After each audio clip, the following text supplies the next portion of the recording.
Got to work so hard, almost around the clock. The pace is so fast. Hey y'all. No time to relax. Worry me grace, have mercy on the worry me grace. Yeah. Worry me grace, have pity on the worry me grace. Some say that it's not worth it. Hey y'all. Ooh, I'm hot, but I had to come through with the militancy. You know what I'm saying? I'm just gonna send the live. Ooh, I'm on the live. I'm good, thank you. I'm doing great. So I'm not gonna see the screen right now. Give me 2 seconds.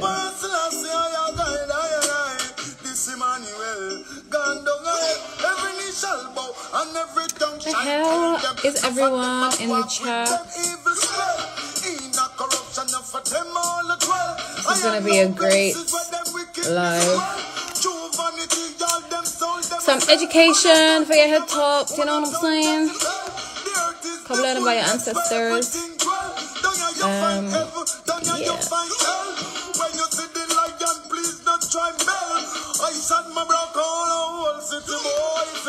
sec.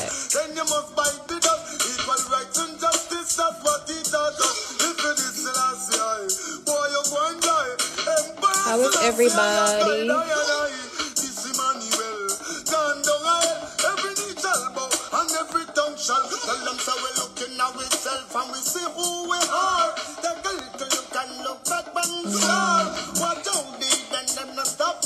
Ooh, child, it's hot. Oh, hi. Oh my god, Lucy's been so long. Yeah, man, I got my book. You know what I'm saying? I will speak about this particular version. Not that it's a version, but you'll see what I'm saying when I say what I want to say. But yeah, I'm hot. Yeah, I just turned the heating off, so hopefully this jumper will keep me warm. Hey. So yeah, I thought I'd do something a little different.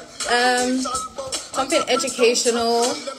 A lot of us be spending time on these apps and not really ingesting anything. Well, we're ingesting stuff, but let me turn that down a tiny bit. We are ingesting things, however, they're very low quality, low substantial, low vibrational information. And you have to remember, all that we're doing on this app is just exchanging energies, exchanging frequencies. So it's important to, separate and ingest in something that's actually educational and actually beneficial and actually of quality and of substance, something substantial. So yeah, and we've been blessed with technology, so now we can have these type of spaces online where we can, basically how I'm going to format it is I'm just going to read parts of the book. I'm not going to sit here reading the book just word for word. Like, I actually want to dissect the book. I feel like that makes reading that much more powerful. Hi, Nicole. So yeah, I'm going to start. What's the time? I'll start in about 2-3 minutes. I have gone through the book and just selected chapters that really resonated with me in relation to the time that we're in and just like where I am in terms of like my mental state. Marcus Garvey, one of my favorite people. I have a badge with him on it, but I can't find it, so which I'm very upset about. I bought it in Jamaica. But yeah, powerful man. So yeah, what I'm gonna do is I'm gonna read out the bits that I've selected, and then that's where we have the conversation. So we'll just dissect like paragraph to paragraph. If any of you want to come on live and have an open discussion, because essentially the whole point is to take the teachings and apply them to our society, what we're going through now, and see how they're relevant and see areas in which we as a society can improve on those areas that will be mentioned. So, what is the time? What background music should I play? Let's play just some royalty free. Because, yeah, actually, this song's been stuck in my head all day, so we're going to play this book. Hi, Ray. 7. I'll start at about 8, 9 past. So if you guys want to get a little notebook or whatever, write down some notes. You should always be, once you hear information in here that you really want to retain, you should always write it down. Because that just helps with remembering information, and also there's power in the pen. There's power in your pen. Your pens are essentially your wands, right? Someone even said this the other day to me. And I liked that analogy that they used. So starting here at 9 past, we'll start at 9:09. Has anyone actually read this specific book before? Yeah. So the book is pinned, in case you guys, just for reference, in case you forget. The Philosophy and Opinions of Marcus Garvey. And like I said, there's different covers, so this is not the main cover. There's like 3 different covers, and I don't know when people like reform or just annotate books. It's a new introduction by Kyle. I don't know who that is. I do not know this man, but essentially the information is the same. This King guy just has his own personal introduction at the beginning of the book pertaining to Marcus Garvey. So he basically explains Marcus Garvey from his perspective. But the teachings in the book and the print of the book is literally like exactly the same. I've read one of Marcus Garvey's books, Message to the People, which is a smaller book. It's like a pocket book. It's about this big. And amazing read, like so insightful, so powerful, easy to read, quick to read, easy to digest. I've actually shared that book with someone now, a man who I thought that would benefit from having the book. Yeah, that's definitely an amazing book that everyone should invest in, man and woman. But it really kind of, for me personally, it just solidified certain things, and it was a great display of like militancy and discipline, and actually what that looks like in practicality, and how we can implement it in like small areas of our lives, just a small, like, you know, specific incremental decisions that we make on a daily basis. Oh my god, it's 10 past. Right, so I've highlighted a few things that I thought would be great to speak about. Let's start with, see, this is the thing about this book, right? The contents numbers, this specific version, the contents numbers, and I go to the page and it's not the right thing, but because I'm intelligent, I figured that out. So yeah, it's definitely an amazing book. Let's start with, actually, oh my god, let me start with actually tell you who the fuck Marcus Garvey is. In case you guys don't know, I'm just going to be reading off my page. I wrote some notes down. So the person that we're going to be speaking about today is, yeah, I need to put on royalty free reggae music. Hold on, because I can't be having adverts. Are you trying to embarrass me? What the hell? There you go. Perfect. So Marcus Mosiah Garvey, he was born August 17. What star sign does that make him? August 17.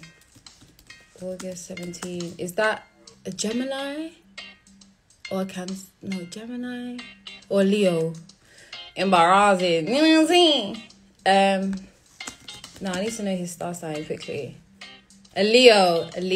Yeah, so he was a Leo. Oh, okay, that explains like his passion for his people. Leo are very protective people. Yeah, big Leo energy, so big up him. And he was born in St. Anne's, Jamaica, and he died June 10th, 1940. by, as far as I know, a stroke/heart attack, so health-related issues.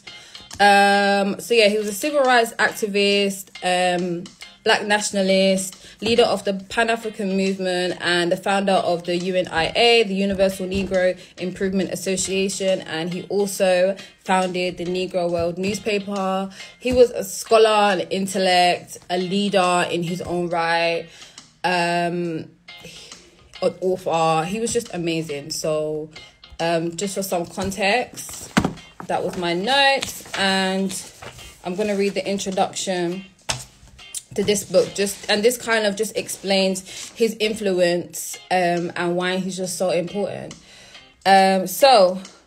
Sugar. Marcus Garvey is one of the most influential figures in Black American history, and he inspired all of the early Black nationalist leaders, such as the Honorable Elijah Muhammad, Malcolm X, Reverend Dr. Martin Luther King Jr., the Honorable Louis Farrakhan, the Black Panthers, and the Rastafarian movement, which is all true. And a lot of these people / organizations mention Marcus Garvey, his works, and really hail him up. So definitely an important person. Even to this day, his spirit still remains strong, permeating cyberspace with red, black, and green flags and revolutionary memes. Marcus Garvey represents Black independence, and he had a can-do attitude. He encouraged African Americans to be self-sufficient rather than depend on other races and nationalities. Marcus Garvey led by example with his actions instead of just rhetoric and talking about what we need to do and the problems that plague the African American community. I don't feel like it's acknowledged enough how much Caribbean people have significantly helped the civil rights movement and Black people in general to this day, African Americans specifically. Yeah, I figured you were speaking about them. So yeah, I'm just going to read this paragraph and then we'll start the book. Marcus Garvey owned a shipping line called the Black Star Line, newspapers, dry cleaners, dressmakers, restaurants, grocery stores, and a publishing and printing company. Marcus Garvey achieved these accomplishments in the 1900s without internet, smartphones, or any of the technology we have today. Marcus Garvey inspired this man's cartoon company and many different branches of business, such as children books, printing and publishing, black dolls, and the first African-American owned tablet. Marcus Garvey taught his people to buy from each other and to keep their money in the community. That is called group economics, right? Marcus Garvey was the face of successful Black independence. This person was introduced to Marcus Garvey when he was just 15 years old, and read a book called The Black Star Line. He was most impressed with his teachings about how African Americans should go back to Africa. It was amazing. He was honored, and he's honored to give his word and philosophies and ideas to the next generation. Exactly. So this is the thing. This is what I always say, yeah. Divine masculine men, like men that are men, not boys. Men are doers. Men are action-based. They get stuff done. They're not just out here talking, and have no evidence to back up what they're saying. My man had ownership. He was doing bits. And this is why I relate to him. I relate to certain organizations that were influenced by him. It's because they give practical protocols. They give practical leadership. They make people... Exactly, no excuses. They give us practical solutions from a micro level to a macro level. And that's what I really appreciate about his teachings. He was about it. Exactly, period. No excuses, no victimization, no begging no one for nothing. Like, do for self-governance. Period. This is quite long. Let me just go to what I wanted to read first. So going off the back of that, obviously he was a Black nationalist, so his agenda was Black. He was race first, very Black based. So I'm saying this just as a disclaimer to what I'm about to read. So purity of race, this is part of the chapter. What chapter is this? I'm not sure. I think this is chapter 1. I believe in a pure Black race, just as how all self-respecting whites believe in a pure white race, as far as that can be. I am conscious of the fact that slavery brought upon us the curse of many colours within the Negro race, but that is no reason why we of ourselves should perpetuate the evil Hence, instead of encouraging a wholesale bastardy in the race, we feel that we should now set out to create a race type and standard of our own, which could not, in the future, be stigmatized by bastardy, but could be recognized and respected as a true race type, anteceding even our own time. So essentially what he's saying is basically about keeping the race pure, and the progression of the black race, the black community, because like I said, he was a black nationalist.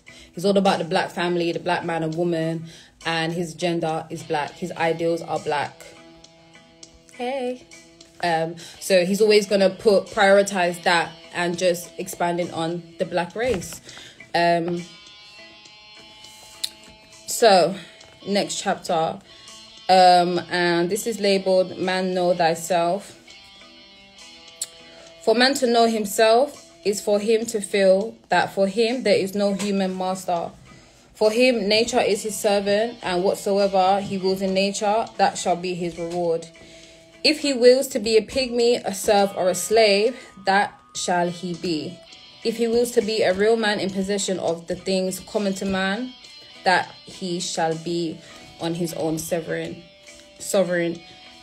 When man fails to grasp his authority, he sinks to the level of the lower animals, and whatsoever the real man bids him do, even as if it were of the lower animals, that much shall he do. If he says go, go. If he says come, he comes. By this command, he performs the functions of life, even as by a similar command to the mule, the horse, the cows, perform the will of their masters.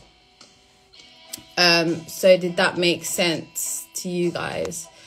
Basically, he's saying that man doesn't rule man. Man is subservient to nature and to God. But there are men who obey and serve other men, similar to how animals obey their farmers. Do you guys understand what I'm saying? Does that make clear? Does that make clear? Does that make sense? Let me know before I move on. Yeah, listen, Ray, I have a Marcus Garvey library like 2 minutes from my house and full of books, like full of books. I don't even know why. We learned about Martin Luther King in school. Yeah, I appreciate that. But we really needed to be learning about Marcus Garvey.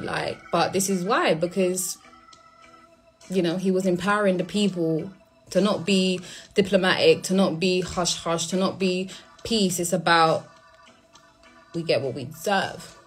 You understand? He was more militant, a more militant man, and they didn't want us to have access to that information or that example. Okay, cool. It makes sense. Okay, so for the last 400 years, the Negro has been in the position of being commanded even as the lower animals are controlled. Our race has been without a will, without a purpose of its own for all this relight of time. Because of that, we have developed few men who are able to understand the strenuousness of the age in which we live, period. Where can we find in this race of ours real men? Men of character, men of purpose, men of confidence, men of faith, men who really know themselves. I have come across so many weaklings who profess to be leaders, and in the test, I have found them but the slaves of a noble class. They perform the will of their masters without question. To me, a man has no master but God. Man in his authority is a sovereign lord. As for the individual man, so of the individual race. This feeling makes man so courageous, so bold, as to make it possible for his brother to intrude upon his rights. For his brother to intrude upon his rights. So, few of us can understand what it takes to make a man.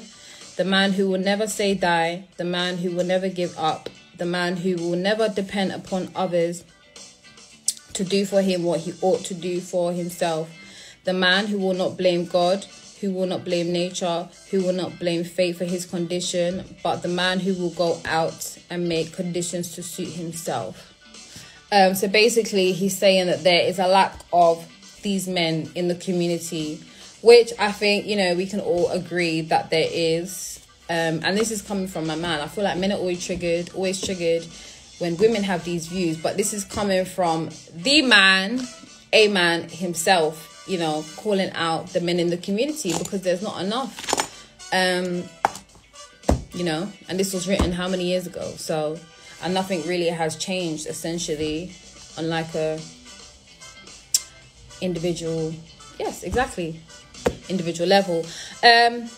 Oh, how disgusting life becomes when on every hand you hear people who bear your image, who bear your resemblance. So people that look like you and me, people, you know, aka are black, telling you that they cannot make it, that fate is against them, that they cannot get a chance.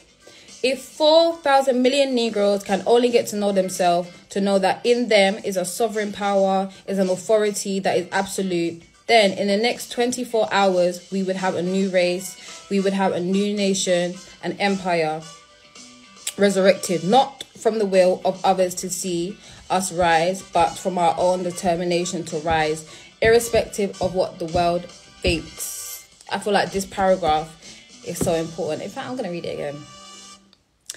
How disgusting life becomes when on every hand you hear people who bear your image, who bear your resemblance, telling you that they cannot make it, that fate is against them, that they cannot get a chance.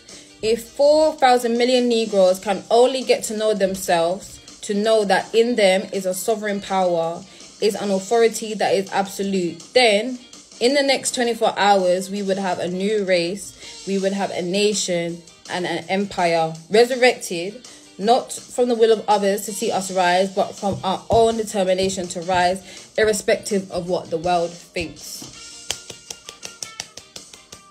Oh, sorry, this is not, what is this? So, do you guys understand what he's saying there? Do you have that page marked? This is page 31, Man Know Thyself. Page 31. And this is important because it's like, have you guys seen that meme, right? Of they're playing chess on top of the black man and he's kneeling down and and they're playing chess on his back. And it's kind of like that same thing. It's like, if only he knew his capabilities, if only he knew who he was, he could stand up. It's that easy. Just rise up, stand up. Do you understand what I'm saying? I feel like that's a great analogy to use. If only we knew, that's the only thing that we're really lacking is our information. And this is why they came for our characters, they came for our heritage, they came for our culture. This is why they came for all the things that they did. This is why they indoctrinated our minds and told us we were slaves and brought down our vibrations, brought down our self-beliefs, completely demolished essentially our egos and our knowledge of self and just the essence of which we have as just black people and our spirits. They came for our spirits, and this is why, because they know the power of that. Bro, he said if all black people in America, in the world, rise up and stood up and knew who they were today, whole new nation in 24 hours, just like that. And I've heard this before, not only from him, but I've heard this before. Like, if only we knew who we were and how powerful we was, we could just stand up and the whole thing could be done. Like, not only are, the other races and the powers that be outnumbered, they are outsmarted, they are out-spirited, they are outed energetically. Do you understand what I'm saying? Like, it's just all a big illusion. We are not the minority. We are the majority. And we need to start acting like that. You know what I'm saying? We have the power to seek knowledge. Exactly. But it's not up to the system. It's on us. We have the power to say no and the narrative. And this is the thing. He doesn't promote... He just doesn't, like we said earlier, he doesn't promote excuses. Yes, this is the situation and the system that we was born in, but we now have access to education, more education that, arguably we had access to back in the day where internet was limited. Now, ignorance is definitely a choice. And like I said in my post earlier, ignorance isn't bliss anymore. It's life or death. It's slavery or freedom. Do you understand? We've got to that point where it's so imperative. Like, how can you be ignorant and uneducated in the time where we have the access to most information for free? Do you understand what I'm saying? We are the majority, and that's not even opinion based, that's fact. There's more black peoples in the world than it is any other.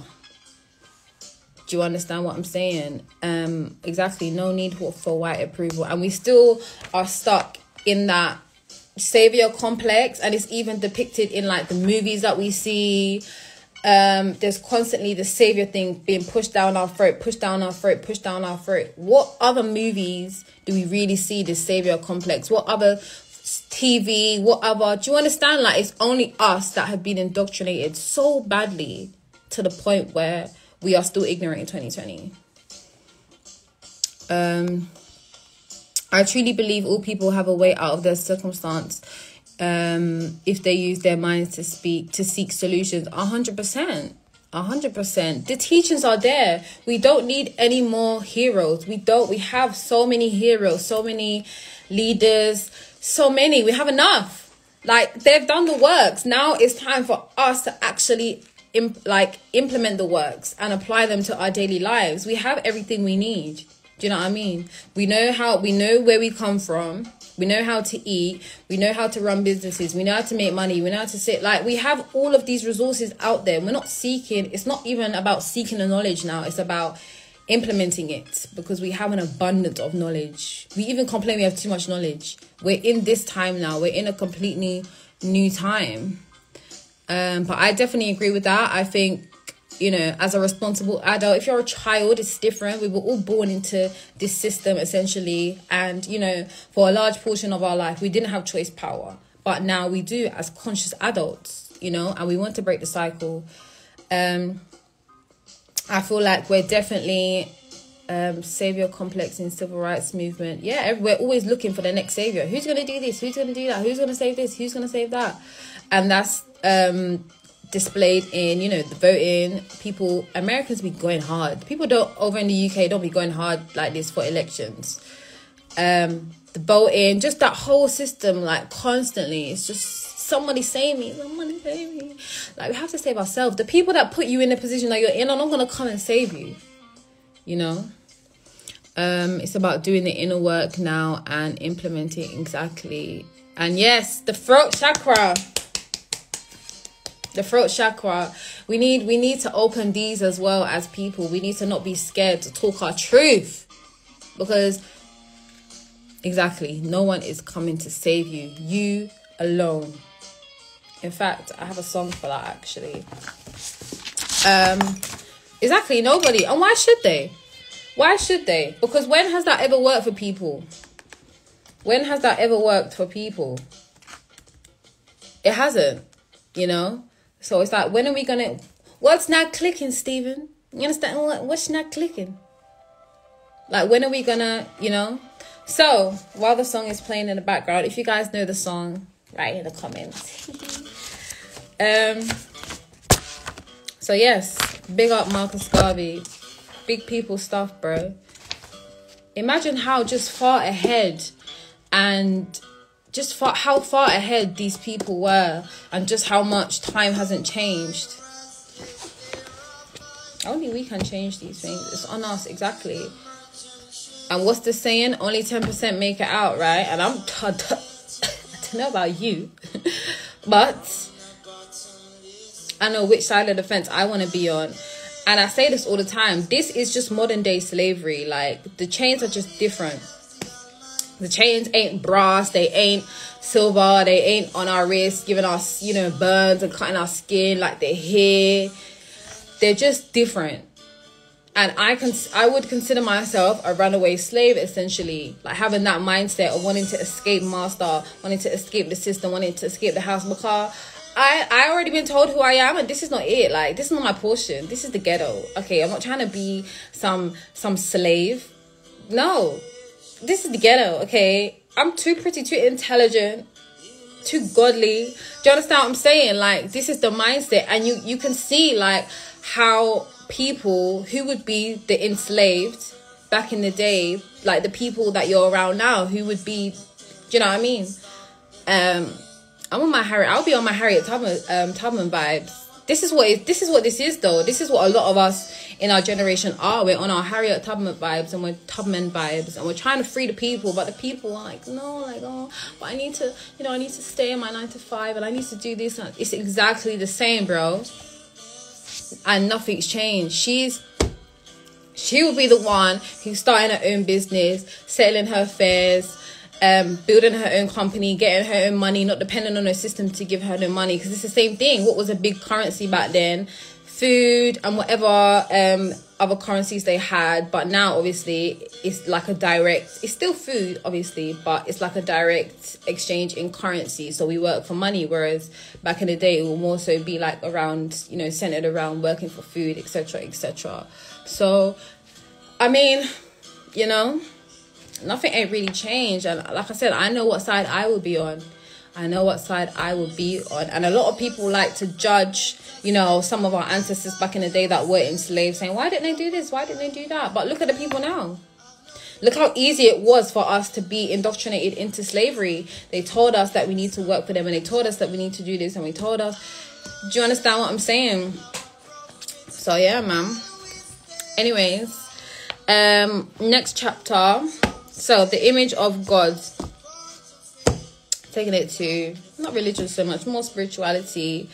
If the white man has the idea of a white God, let him worship his God as he desires. If the yellow man's God is of his race, let him worship his God as he sees fit. We as Negroes have found a new ideal. Whilst our God has no colour, yet is human to see everything through one's own spectacles.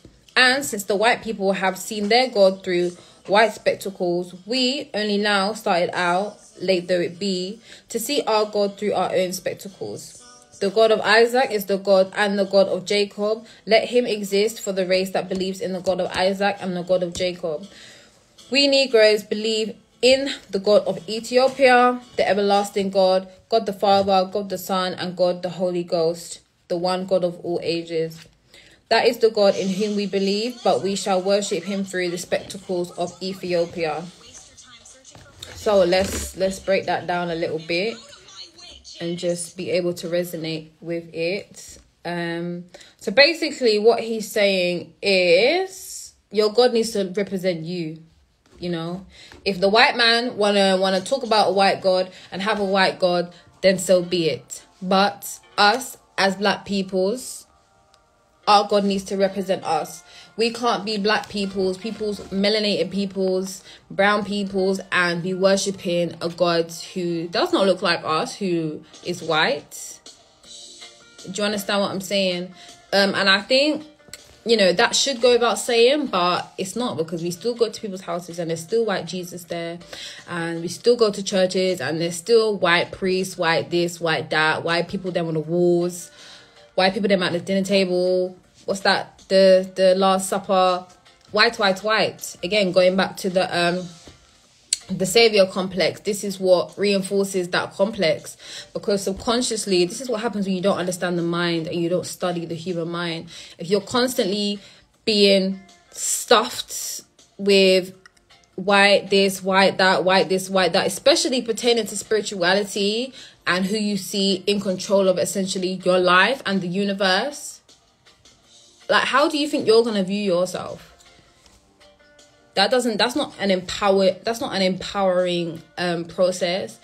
What it does is makes the other person, so it makes the white person in question, whatever the case, it doesn't even have to be someone of importance, but you're automatically going to relate that imagery to every white individual that you see, and you'll constantly view the white man and view white people in a manner in which they are superior and you are inferior. Do you understand that? And it's not something that you need to be subconsciously aware of, but it's happening, because it will show in your interactions with white people. It will even show in your relationships. It will show in how you view yourself and how you speak of yourself and your peoples. I don't know so many people actually. I knew a lot of people, and I've come into encounters with a lot of people who be talking down on black people, talking down on themselves, talking down, especially, can I say that? Do I want to start that conversation? No, but yeah, it's definitely, exactly, a lot of people speaking down and trying to separate themselves from other black peoples, and without understanding, like, that is a reflection of you, and what you say about another member of your family is essentially what you think and say about yourself. Mambo VP, sadly, yeah. And, you know, it's not even from a place of judgment. Like, I understand, because I grew up in the same environment, and it wasn't reiterated to me. All of these things that I learned now, I didn't know when I was younger, basically. So I had a warped understanding and mentality when it came to race, and my privilege as a lighter-skinned woman, and, you know, that I'm not separate from my darker-skinned sisters or brothers. Like, that's me, bro. Like, do you understand? And I didn't understand that me viewing them in a specific way was issues with my understanding of my position as a black woman. But, you know, I grew up and I learned and I was educated, because these things were reinforced everywhere. It's not like I just decided one day and, you know, I'm just a light-skinned woman, I'm just the shit, I'm this, I'm that. Constantly reiterated in school. Lighter-skinned women are always getting more praise. Lighter-skinned women are always complimented. Lighter-skinned women were always put above darker-skinned women in pretty much every way. And then on the opposite side of that, dark-skinned women were always made jokes out of. They were, even darker-skinned men, it was a bad thing to be dark. It was seen as, you know, it wasn't a great thing. And yeah, that was something that I didn't understand at the time, even though I had black women around me, because a lot of the time the black women join in as well. The darker skinned black women join in as well, which is sad. And they don't understand, and they, you know, fall victim to that and start to believe the things that are said about them, and indoctrinate them behaviors themselves. So yeah. You thought you were, hold on. Yeah, when I finished, did you understand what I said? And if not, I will explain. Yeah, self-hate. Self-hate went both ways. Like, it's not that I intentionally, no, I wouldn't say that to answer that question. It's not that I intentionally went out my way to cuss or degrade or whatever. I just didn't acknowledge the behaviors and certain comments as something that was detrimental. For example, even in comedy, like, wasn't it Kevin Hart that made jokes about darker skinned people? Like, so many people used to make, dark skinned men used to make jokes about darker skinned women. So yeah, I didn't identify that as problematic. That's what I'm saying. It's not like I necessarily went out my way to do that. But does that make sense? Self-hate, it's a lot of things we didn't understand exactly, and I didn't see. Obviously now, no, I'm not like that. I register that as problematic, and I don't even associate myself with people like that. But back in the day, you know, if you were light skin is the right skin. People used to make a lot of dark skin jokes at school, black and darky, blick. Yeah, you're just mad blick. And everyone thought that was normal. Like, people darker than me would call other people darker than them blick. Two black people would call each other blick. Like, it was just horrendous. The whole game was messed up. Most black people are recovering colorists. Yeah, 100%. I want you to also realize that jokes are made about light-skinned people too. I agree with you, but I hope you don't have guilt, as it goes both ways. I've had this conversation actually, and I don't feel guilt now as an adult. A little bit I do, obviously, because, you know, that's not who I am anymore. However, I understand the differences in the struggles. The struggles are not comparable, in my opinion, as a lighter-skinned woman. My place in society, you know, as it pertains now, isn't necessarily affected by my skin color as much as it is darker skinned women. Do you understand? So me understanding that, I don't make it a point to highlight my issues when I grew up because of my skin color, because I didn't face them. Even now, don't face the same struggles that darker skinned women had to go through. Do you understand? I still, you know, was desired physically. I still was able to have opportunities. You know, none of my features were ridiculed. My hair wasn't ridiculed. I was praised, you know. So nothing really affected me aside from like systematic. I'm talking about within my community. Nothing was really affected by my skin color. My skin color was praised in the community.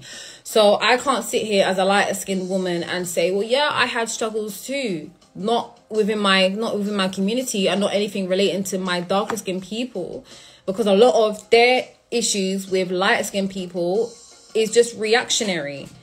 Do you understand what I'm saying? It's like, does that make sense? Are you guys following what I'm saying? I hope that explained it well. I myself used to laugh with my classmates, not realizing the weight of it. Exactly, you don't. Like, bro, we be busting these jokes and not even realizing. But yeah, I as a light-skinned woman, I take my privilege very seriously, and it is my responsibility. It is my responsibility. I just had to reinforce that, to make sure that whenever I'm in a position of privilege, and my sister, my darker skinned sister, may be in a situation where she's not as privileged, and I can do something and insert my little privileged self to help her out, then I'm going to do that, period. For example, my mum was dark with short hair, and there was jealousy because I was light and pretty with long hair. Well, there you go, you just said it. You was light and pretty. Don't understand why we still address people as my nig rather than brother or sister. I agree. I personally don't use the N-word in my vocabulary anymore. I used to, but it's just such a low vibrational word, right? And I'm the type of person, I'm very conscious about what goes in my mouth. Therefore, I'm very conscious about what comes out my mouth. I'm plant-based. Okay, I don't be messing with stuff going in my mouth. So I'm very cautious of what I say and what I spew, because I know the power of myself, first and foremost, and also the words that I speak. So I don't like to use that word. There's no reason for me to address black men in that way. I will not accept people addressing me in that way. No way. It's a disgusting word in my opinion. I just don't like to use it personally to address people. I don't judge other black people that use it because I understand the process. I used to use it as well. A lot of black people have decided they want to use it, keep it as part of their vocab, address their people, them like that. My thing is, I'd rather address you as my bro, as my brother, as a king, as a god, uplift you, speak life into you. Imagine someone calling you the N-word versus someone calling you a god. Like, there's a difference in energy. You know what I'm saying? I'm trying to vibe high. I'm not trying to bring anyone down or be on no low vibrational stuff. But yeah, I hope that answered your question. Is it lack of understanding? Definitely lack of understanding, ignorance, and definitely just wanting to reclaim that word and take back the power of that word. But listen, we can just let that go. Like, we don't need to hold on to that. We don't need to hold on to that word, and for another 100 years we're going to be saying, well, they called us Negroes and niggers back in 1900. Like, we don't need to do that anymore. Do you understand what I'm saying? Like, we can let that go. We can let that go. But when you know better, you do better. And when I got educated, that is when I stopped and I released certain words out of my vocabulary.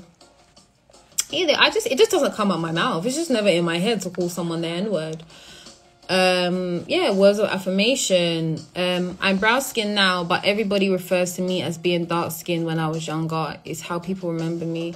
But if there's jealousy between mother and child, then it results in trauma. Yeah, definitely. Imagine your mum being jealous of you. That's crazy. But again, from the indoctrination, because if you came out lighter with long hair and you're considered pretty in the eyes of, you know, essentially the world, that will cause resentment, that will cause issues, like you said. She's not even realized that she's projecting these behaviors onto you. It's not like she birthed you, you know. You didn't choose to be born. You didn't choose your skin color, your hair, whatever the case. Like, she birthed you, and she should have that appreciation for just how powerful she was in creating a human, you know. But that's some deep shit there. That is some deep shit. Words have power. We shouldn't use it, but both methods are possible for healing, different phases of healing. I think people who use it are still carrying that pain. And it's a pain that they don't have to carry. Like, you don't have to carry that pain. Yeah? Our ancestors dealt with that when they dealt with that. And it should have been left there. We didn't have to, like, do you know what I'm saying? If they knew what was happening and you're still using this word after we dealt with that pain, it's kind of like one of them just life stages that you can't skip. Like, you know, it's like people have to go through using that word, have to re-go through that pain that our ancestors went through. But they went through that for us. How long are we going to keep using that word, to be honest? I mean, another 100 years, it doesn't look like it's going anywhere anytime soon, honey. I mean, yeah, I used to date someone that would use it a lot, and I would always say to him, like, and I understand the tone in which he's using it, but, you know, like, the ancestors, like, come on, the ancestors, what they went through, the ancestors, it's like, it's just not necessary. Speak life into your people, then. That word just holds so much. Like, what do you think when you think of that? Even if it's your third thought, it's still a thought, bro. Yeah. I think sometimes we choose to not let go because it's familiar, but we deserve better. We definitely deserve better. That's what I mean. When you know who you are, you won't accept crumbs from no one. Do you think man like Marcus Garvey can accept people referring to him as the N-word? You better put some respect on his name. You better put some respect on his name. So that's what I mean. There's a difference. That word is different now. It's kind of like became a word for like a category of people other than what it was back in the day. There's like, you know, it's like you elevate from, you know, the Negro to a god. And there's like a process. Because I know men that will never, ever, ever, ever use that word. Like, ever. And will see that word as disrespectful, because it is, in my opinion. I think slavery changed their DNA. I can't disagree with that. I can definitely see that being a reality. It affected people spiritually and was passed down generation to generation. Exactly. And we focus on passing down illnesses, right? But what about the trauma? What about the bad habits? What about the personality traits, the characteristics, the morals, the ethics, the language? What about all of that? We can pass that down. Just because it's not literally like, well, that's an argument in itself, but just by being who we are, our children do not emulate us like for bands. There's actually science and like, you know, stuff going on. Your cells vibrating. What are you feeding your body? What are you feeding your spirit? All of these things. Your diet is not just what you put in your mouth, you know? It's everything. It's everything. Your mannerisms, your habits, how you deal with situations, the type of person that you are at your core. This is why some parents be scared to come out. Some children, be scared to come out like their parents. Because their parents are on mad stuff. They're either drug addicts or, you know, child abusers, rapists, pedophiles. Like, do you understand? And that's not like necessarily something. That's not like a cell, an actual. Do you understand what I'm saying? Like, but these things are still passed down. Just like, you know, people that have grown up, white people that have grown up and are privileged and are racist, their children be coming out the same, you know. So a great segue. Lack of cooperation in a Negro race. This is page 37. It is so hard, so difficult. Did I read this? No, I didn't. It's so hard, so difficult to find men who will stick to a purpose, who will maintain a principle for the worth of that principle, for the good of that purpose. And if there is a race that needs such men in the world today, God Almighty knows it is the race of which I am a member. I need to read that one again. It is so hard, so difficult to find men who will stick to a purpose, who will maintain a principle for the worth of that principle, for the good of that purpose. And if there is a race that needs such men in the world today, God Almighty knows it is the race of which I am a member. What you see, hear, watch, hear, watch, eat has an impact on your mindset, mentality, etc. Exactly. Because they are selfish and short-sighted. The race needs men of vision and ability, men of character, and above all, men of honesty, and that is so hard to find. The greatest stumbling block in the way of progress in the race has invariably come from within the race itself. Again, we're all about accountability here and self-inflicted problems and issues. The monkey wrench of destruction as thrown into the cog of Negro progress is not thrown so much by the outsider as by the very fellow who is in our folds and who should be the first to grease the wheel of progress rather than seeking to impede it. Like, we are the only ones that are in control of where we are in our lives today. This is just perfect. Everything is just resonating. This is just, has this changed? I mean, do we even have to answer that? But notwithstanding the lack of sympathetic cooperation, I have one consolation, that I cannot get away from the race. And as long as I'm in the race, and since I have sense and judgment enough to know what affects the race affects me, it is my duty to help the race to clear itself of those things that affect us in common.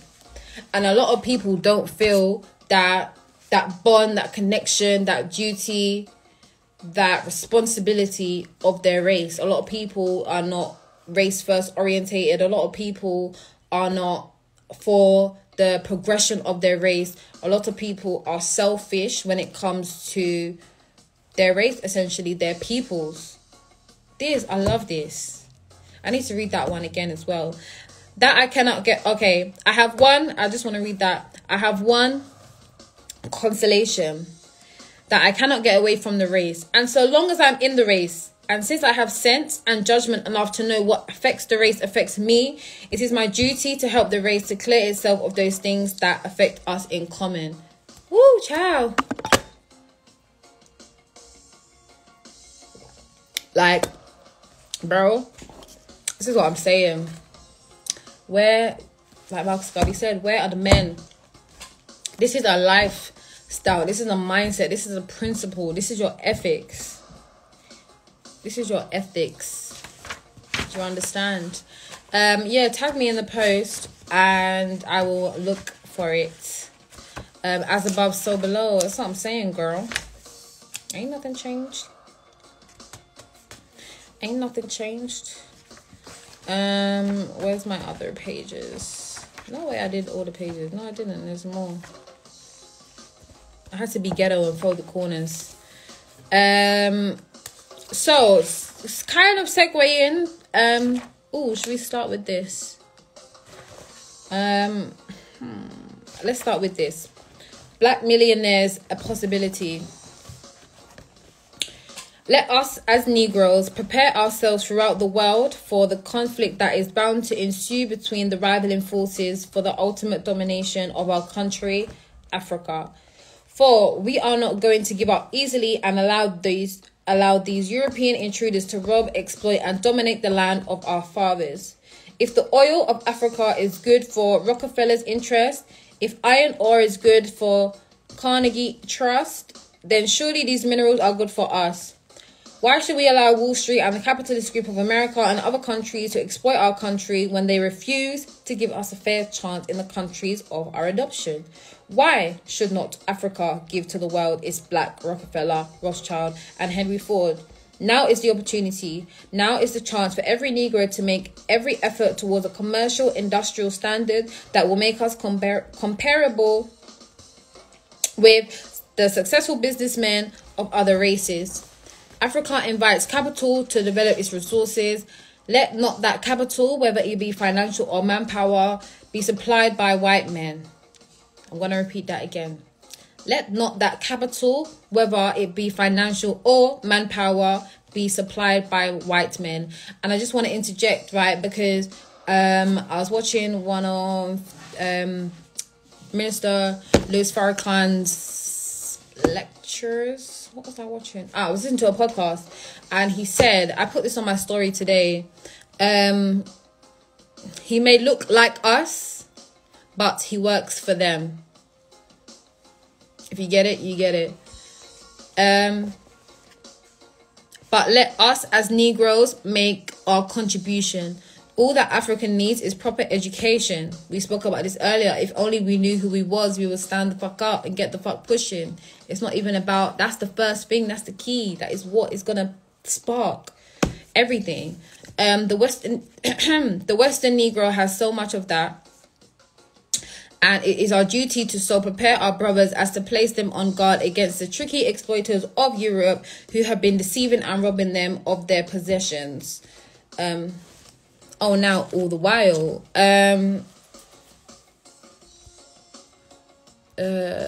Yeah. Hold on, I'm going to read your comment. What about the women? Where the women go, the men follow. I think it's about who we choose to have sex with and give our energy to. If we don't choose the men who are of low character, we would be better off. Men would change. And I guess that was a reply to that comment above. It's the Chinese men. It's the yellow man. It's the white man. However you want to put it. Reminds me of Akon. Looks like us, but working with the Chinese. Yeah, because this is the thing, right? Obviously, you know, black is relating to being a melanated person, but it's a politics. It's political. Do you understand what I'm saying? It's not like your skin is literally black. It's your stance. It's your agendas. It's your ethics. It's your morals. Do you understand what I'm saying? It's an agenda. It's political. It's not about just, you know, like we know, not all skin folk are kinfolk. And that should tell you something. Period. It's an energy, man, and not everyone is gonna be able to resonate with the teachings and the agenda. A great book is Race First that kind of breaks that down. It's belief, exactly, and we all have the same potential. We all have equal potential within us as, you know, people of melanated peoples. So we all have the chance to, you know, be on the God frequency because it's within our DNA. But not everyone is gonna be able to connect like that, and not everyone is gonna be able to even fulfill those roles. Do you understand? Black woman and man is God, exactly. There will be no other people then if it wasn't for us. But, you know, it's been twisted and flipped, and now it's been made to feel like if there wasn't all the people then, all the other people then, there will be no us. No, it doesn't work like that. Do you feel like focusing on race holds us back as spiritual beings? Good question. What do you guys think in the comments to that question? I'll answer it as well. Why did I fold this page? I haven't even. Oh, okay. This was his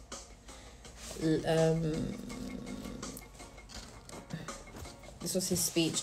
Do I feel like because we are trying to identify, because we are tying our identity to the trauma, to the struggle, to the defeat?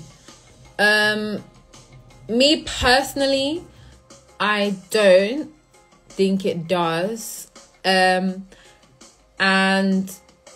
it's not because, well, for me, it's not a sole focus in terms of, I guess, being concerned about what my skin color, like the conditions my skin color has led me to be in.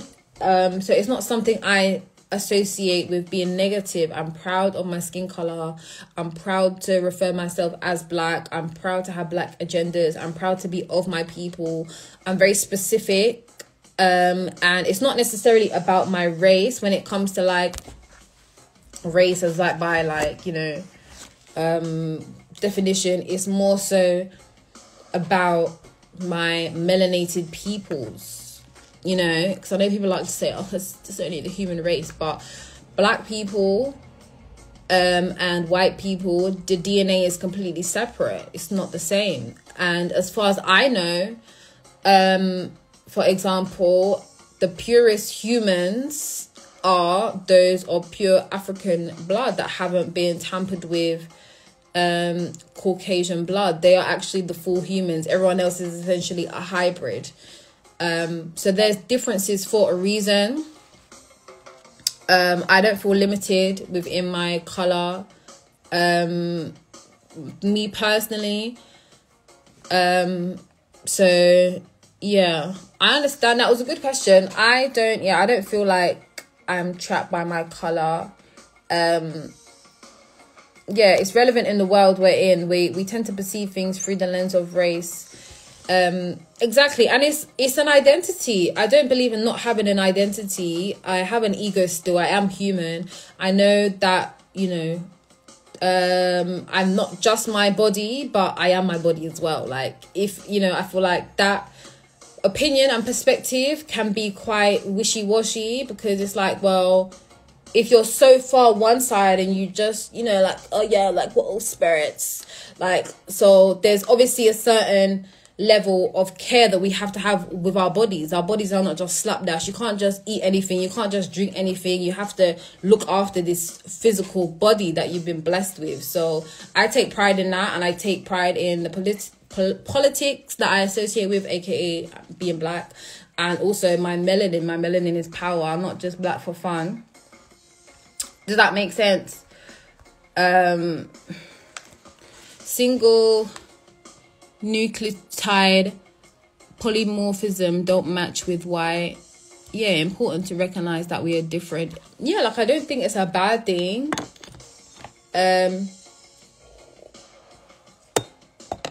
But, you know, we still need to be appreciative of this physical plane and our physical bodies. So yeah, I don't feel like it holds me back. I feel like being colorblind is ignorant, and it's not identifying the fact that there are differences.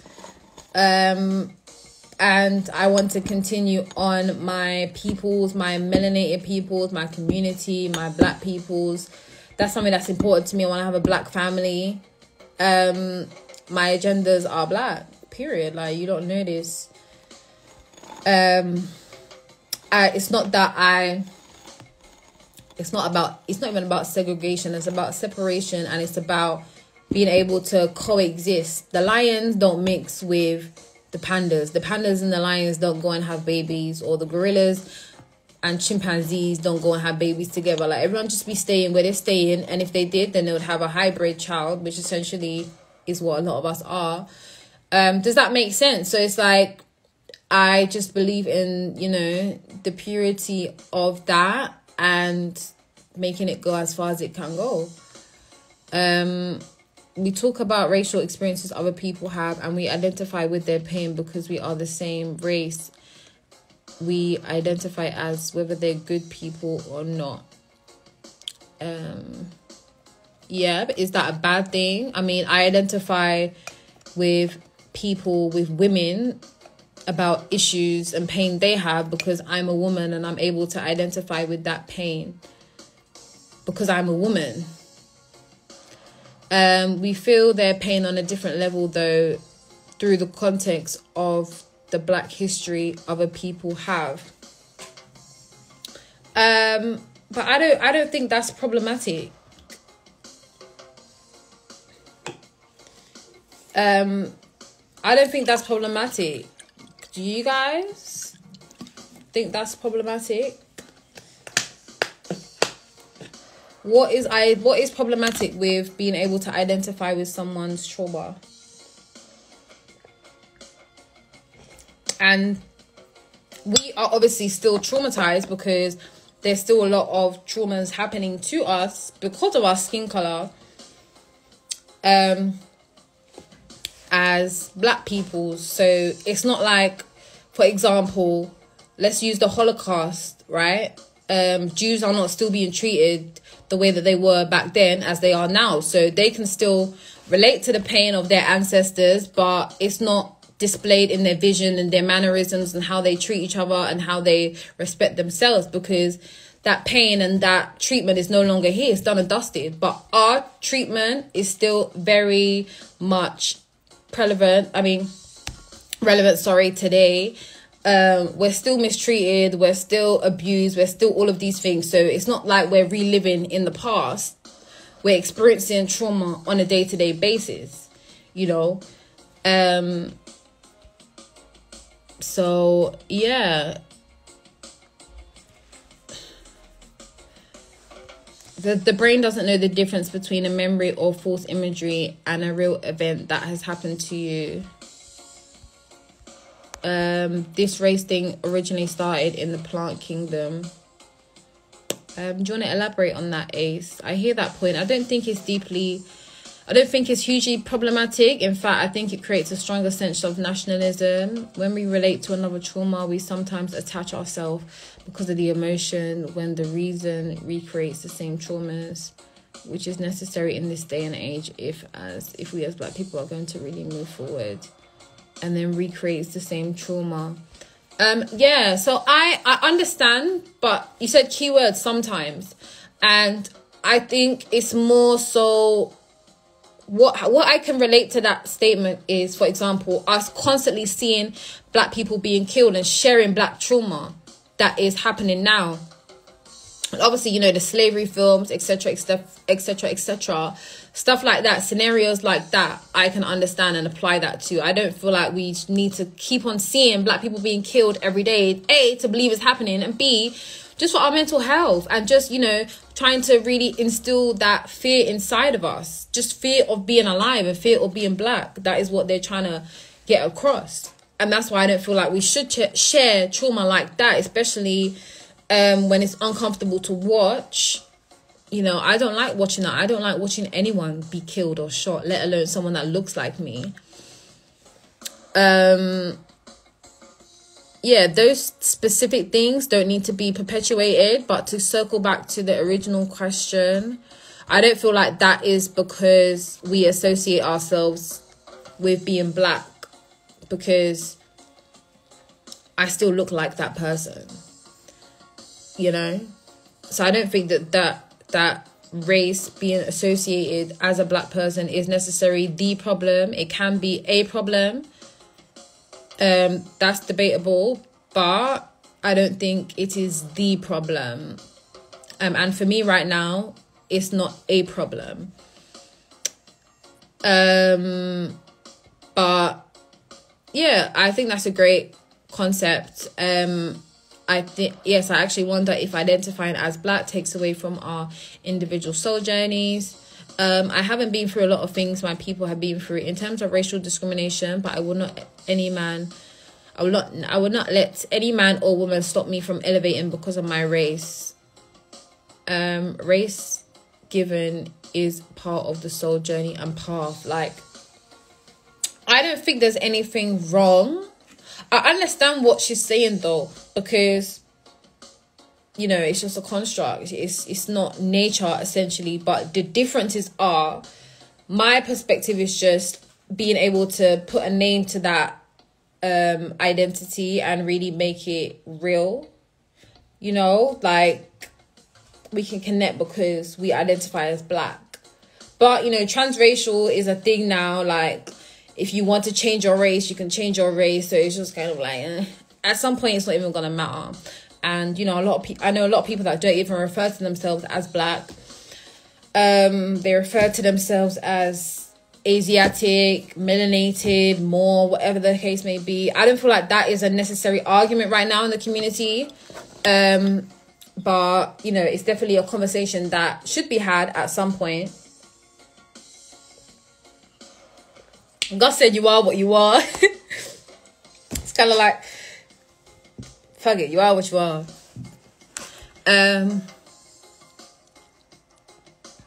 I know who I serve and what I'm capable of achieving if I persevere. The theory is that our souls choose the family and people they manifest into for a reason. So it's all for a reason. The way I see it, I'm not Caribbean and my bloodline wasn't enslaved that I know of, but I still feel the pain of my black brothers and sisters because we are one. And just because I'm an empathetic human being, you know, your blood is your life force and your blood comes from your parents. Oh, click, click, click, click, click, click, click, click, click. Yes, I like that. That's what I mean. Like, I understand, like, we are spiritual beings, but, bro, you really need to, like, we really need our physical bodies, you know? We really need our physical bodies. Like, don't be downplaying the physical body. Like, don't be downplaying the human experience. The human experience is one to be experienced fully, optimally, you know? It's important. But I get where that statement comes from, but it's still, your human body is still very important. That's why you need to eat right. That's why you need to put right stuff here, see right stuff here. You understand? Your blood is not your life force. Your soul is your life force. Without it, you are just an avatar. Yes, exactly. Empathy. But in order to experience this human experience fully, we have to rise above limitations. I guess that's decided via your mindset, right?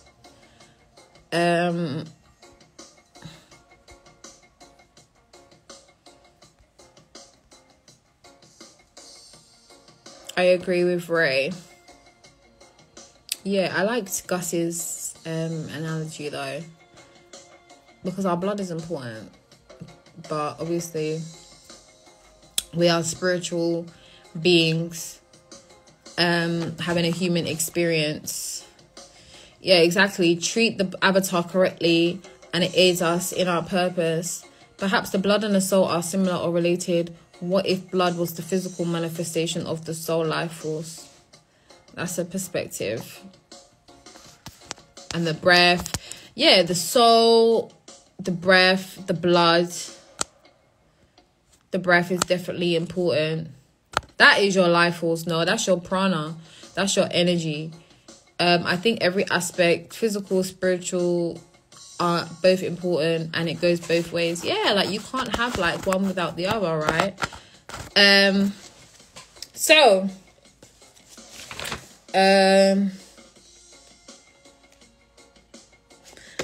So what we believe, I'm just gonna read this part. The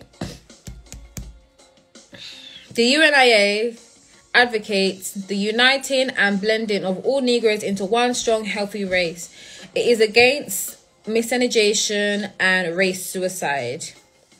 It believes that the Negro race is as good as any other and therefore should be as proud of itself as others are. It believes in the purity of the Negro race and the purity of the white race. It is against rich blacks marrying poor whites. It is against rich or poor whites taking advantage of Negro women. It believes in the spiritual fatherhood of God and the brotherhood of man. It believes in the social and political, physical separation of all peoples to the extent that they promote their own ideals and civilization with the privilege of trading and doing business with each other, aka coexisting, right? Not segregation. Note that he said separation. It believes in the promotion of a strong and powerful Negro nation in Africa. It believes in the rights of all men. Yeah, that was the end of that. All that is manifest. I'm so funny. Why did I say that? All that is manifested physically is the manifestation of the higher being, of the highest being of you, God/soul. I know that's right. So how you guys doing? Are you guys feeling good. I'm just going to this was part of a speech that Marcus Garvey had, the principles of the Universal Negro Improvement Association at Liberty Hall in New York in November 25th, so only a couple days ago, in 1922. Oh. Right, wait, hold on. You guys didn't even pre my outfit. I came with the militancy. I didn't come to play today. I came correct, okay? I even got the matching pants. I came very correct. Don't play with me. Right, so I'm going to read part of the speech. It's quite a long speech, so I'm not going to read all of it, but I'll read some of it. And I will read the difference between the UNIA and other organizations. So I didn't come to play, okay? Feeling good over here. That's good. Are you guys drinking your water? Have you drank water today? It's never too late to drink some water. Right, so so right now, let's just take in the energy, right? This November 25th, 1922. Obviously, how many days ago was that? 4 days ago. So he delivered the speech. How many years ago is that? 1922. Can you guys do the math? So the energy after that speech would still essentially be in the air, right? So we're just catching the energies. We're catching the energies. So imagine just how empowered the people then will be feeling that Marcus Garvey has made a speech at Liberty Hall in New York City. 98 years. Oh wow. Yeah, so we're vibing on that energy. We're feeling empowered. Okay. We're feeling like a change gonna come. That's the type of vibes that we're on. Let me just set the tone, set the mood. Over 5 years ago, the UNIA placed itself before the world as a movement through which the new and rising Negro would give expression of his feelings.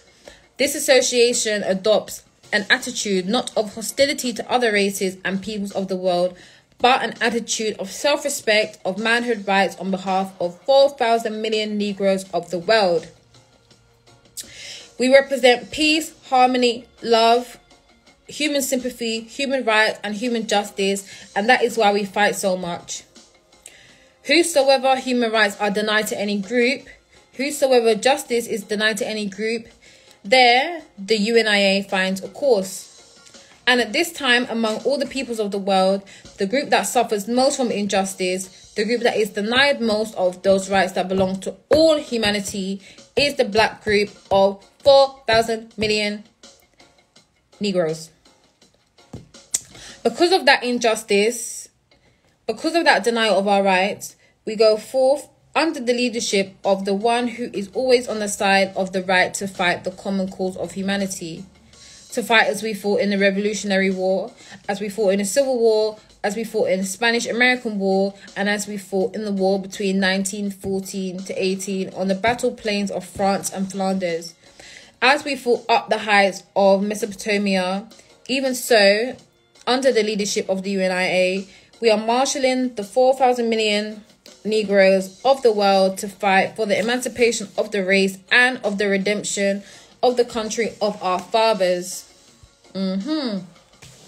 We represent a new line of thought amongst Negroes, whether you call it advanced thoughts or reactionary thought, I do not care. If it is reactionary for people to seek independence in government, then we are reactionary. If it is advanced, no, I read that already. If it is advanced thought for people to seek liberty and freedom, then we represent the advanced school of thought amongst the Negro of this country. We of the UNIA believe that what is good for the fellow is good for us. If government is something that is worthwhile, if government is something that is appreciable and helpful and protected to others, then we also want to experiment in government. We do not mean a government that will make us citizens without rights or subjects without consideration. We mean the kind of government that will place our race in control, even as other races are in control. of their own governments. That does not suggest anything that is unreasonable. It was not unreasonable for George Washington, the great hero and father of the country, to have fought for the freedom of America, giving to us this great republic and this great democracy. It was not unreasonable for the liberals of France to have fought against the monarchy to give the world the French democracy and the French republicanism. It was not unrighteous. It was no unrighteous cause that led Tolstoy to sound the call of liberty in Russia, which has ended in giving to the world the social democracy of Russia, an experiment that will probably prove to be a boon and a blessing to mankind. If it was not an unrighteous cause that led Washington to fight for the independence of this country and led the liberals to France to establish the republic, it is therefore not an unrighteous cause for the UNIA to lead 4,000 million Negroes all over the world to fight for the liberation of our country. Therefore, the UNIA is not advocating the cause of church building because we have a sufficiently large number of churches amongst us to minister the spiritual needs of the people, and we are not going to compete with those who are engaged in so a splendid work. We are not engaged in building any new social institutions and YMCA or YWCAs because there are enough social workers engaged in those praiseworthy efforts. We are not engaged in politics because we have enough local politicians, Democrats, Socialists, Soviets, etc. and the political situation is well taken care of. We are not engaged in domestic politics, in church building or in social uplift work, but we are engaged in nation building. We have to be for us. No one else is for us. Literally. I think an issue with a lot of mentalities is that others should be for us. Yeah, we should be for ourselves. Do for self. Self-governance. And this is what a lot of the leaders, the black leaders, were teaching and preaching. Self-governance. Do for self. Not being reliant. Not being lazy. Not being complacent. You know, and I'll take it back again to the slavery analogy that I used. Imagine, right? And obviously, as I'm saying this, like, put this into context into nowadays. Like, you're in a slave master's house and, you know, we've already kind of established that there's levels of the enslaved peoples, right? So let's say there's the outside slaves, inside, and then there's like the house favorites. And imagine, like, you've worked your way up, so now like you're at house favorite slave.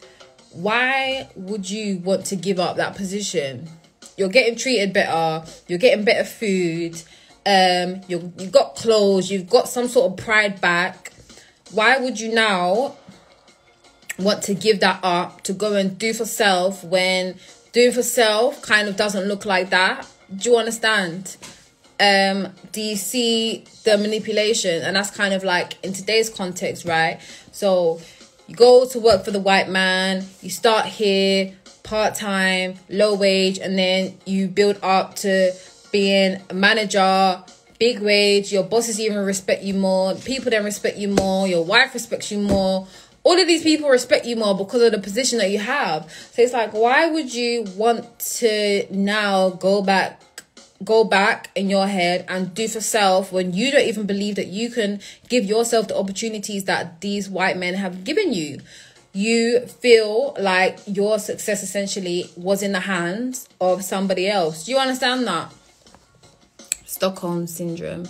Sounds hilarious to be a house favorite slave. But you guys understand what I meant by that.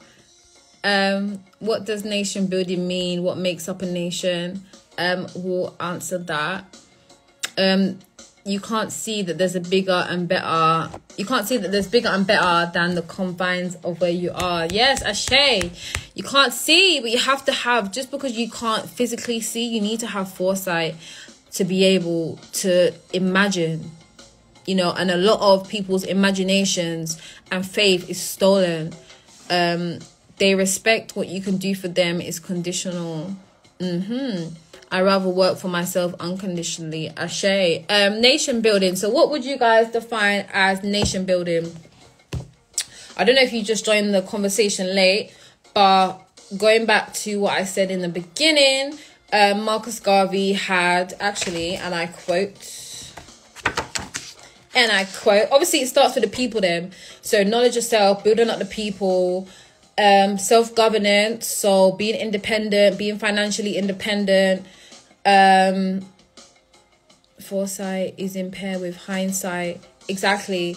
Being independent, having a strong ethical and moral ground. So let me just tell you what he had. These are some practical and some like material things that contribute to building a nation. He had a newspaper, dry cleaners, dressmaker, restaurant, grocery stores, and a publishing and printing company. So he actually had material things which are going to be practical and help the people out. Having our spiritualities in check, owning our own stuff, ownership essentially, owning our own shops, owning our own whatever, schools, education. Yes, it's a terrible thing. Yes, a mind is a terrible thing to waste. That's why we must separate from their narratives. They limit our imagination by telling us who we are and what to think, etc. Exactly. Your mind creates your reality. Creating your reality takes creativity. Hope takes creativity. It takes imagination. Yeah, you have to have like an imagination bigger than what you can physically see or experience, and you have to really have faith that you can achieve that, because in order to envision yourself out of the slave master's house, you have to even think that you're capable of depending on your own. Like, you have to really have a strong understanding of self and a strong identity and self-love, like, you know, knowing your value as a human being and as a black man or black woman. And not a lot of us have that. Businesses, economics, education, all of that stuff, food, you know, really like creating things that are designed for our people. The standard diet recommendations is not designed for our bodies, our anatomy, our science, our biology. Even the clothes, bro. Like, this is not the nation that we're currently vibing in. It's not been designed for us. Land, exactly. Land, owning land, having things that buying in things, putting money in things that have intrinsic value, understanding what they're actually doing, studying what they're actually doing. You know, all of these other communities, the white communities, the Asian communities, study what they're doing and learn from them because it's working, you know. So what economic blueprints do we follow now? Well, as in now, like now that we know what we know, or literally what are we following now as a peoples? Which is why we are suffering, totally disconnected from what we need to survive spiritually and physically. Yeah, just to clarify that question. We are definitely, and I've been learning about money recently, the origins of money, and shit's crazy, bro. I need to stop swearing. Well, what are you following? Who taught you what you know about finances? Yeah, but that's the thing. It's not about there's not like, we're following the lie. There's a truth and there's a lie. There's only one truth, right? So we're following the lie. And there's many versions of a lie because it's a lie.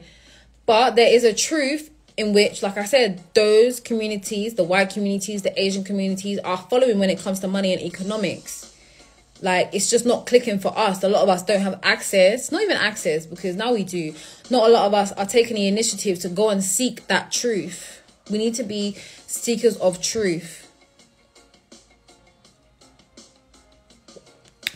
Yeah, and this is the thing. It's not about It's not about rounding up everyone and saying, okay, come everyone, let's go do this. It's about you learning the information and going back to your community and teaching them. Because this is what you have to understand. People want to see results, and that's fine. They're entitled to want to see results. Imagine if you're just coming to a group of your friends and you're trying to tell them about this and tell them about that, you know, and it's kind of like, well, like, you're just, how are you gonna, like, I need to see what you're talking about. And that's fine. It's your responsibility to go do what you need to do, get what you need to get, come back, show your family, show your friends, show your peoples, and then put them on. It's not about dragging them to the classes. It's about going to the classes yourself and being an example. That's how people learn. People don't learn through, you know, just talking. You need to go and come back and teach your people them what you've learned. Teach your family what you've learned. Some things are not going to click. It's just like, for example, when I first went vegan, no one around me was trying to hear about vegan. Like, they're like, what's that? I'm like, okay, girl, like, that's great, but I don't know if I can do that. I can't do that. Then I had to show people that people like me can do that. We can eat like this and still live normal lives and still be functioning and still, do you understand? You have to show and prove. Why should people listen to you if you ain't got nothing to show? It's just like, why should people buy from you or support your business when you ain't got nothing to show? It's within their right. It's Marcus Garvey for me. Definitely Marcus Garvey. Louis Farrakhan. But Marcus Garvey, I mean, they all learned from Marcus Garvey. Look at that. You know, so yeah, loads of the men that I learn from now personally are influenced by Nation of Islam. So I appreciate their teachings, the Nation of Islam. But you see just how there's everything is like an umbrella, you know. And I like, it just sinks. It's just the synergy. It's just like perfect. Yeah, my thing, yeah. So I've always said, like, Nation of Islam, they give practical solutions. And out of all the movements, the religious movements or political movements, whatever, for me, they're the only ones that are actually putting people onto game that is going to be practical. You know, game that is gonna, and obviously the Pan-African movement, you know, the Prince of the Pan-African movement, Dr. Umar, practical solutions, money, finances, a lot of other. Does Christianity go and tell you to get your finances in order? Do you understand? Like, I feel like if you're gonna present a lifestyle to someone, it needs to be practical all round. Yes, you need to have spirituality, but you know, God don't pay your bills. Like, and they need to be teaching these things, and they need to be teaching it relevant to the things that we're going through. And for me, Nation of Islam is the only organization that offers practical teachings and studies, you know. They teach the black man about the black man. They teach the black woman about the black woman and the power that you have as individual peoples. Yeah, the names don't really matter. Yeah, at the end of the day, we're all following truth and just go wherever the truth is, essentially. They're all organizations of truth. Because there's spirit. That's what I mean. There's only one truth. There's versions of lies. Right. Are the other movements infiltrated by white people without solutions? As in like Christianity and stuff. Those things are powerful, but not without work. Exactly. And we have to be practical. Like, so does the Cubtic Church. Oh, I never heard of that. Let's do a little Google, shall we?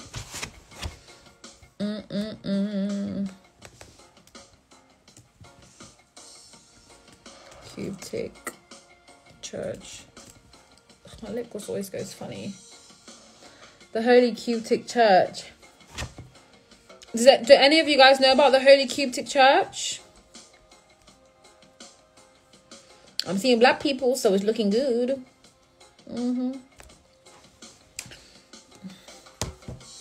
Man study everything that resonate with man, but Marcus be spitting. Yeah, listen, Marcus Garvey, he knew what he was talking about, bro. This is why everyone learned from him. Especially if you go Jamaica. If you go Jamaica, Marcus Garvey, everywhere. everywhere. Am I pronouncing it right? No, Nate just typed it, Gus. He put QUBTIC. We are one soul in different bodies.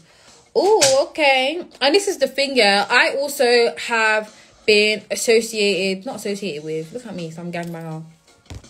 I have also attended Nubian/Nubian, however you pronounce it, however you want to pronounce it, classes. And someone actually tagged Malachi York on my post as one of the black men. But yeah, his teachings as well. This is the Holy Cuptic Church. See, I told you. Oh my God, it's Black Jesus. We are one soul in different bodies. Gang, gang. Cuptic. I beheld till the thrones were cast down, and the Ancient of Days did sit, whose garment was white as snow, and the hair of his head like pure wool.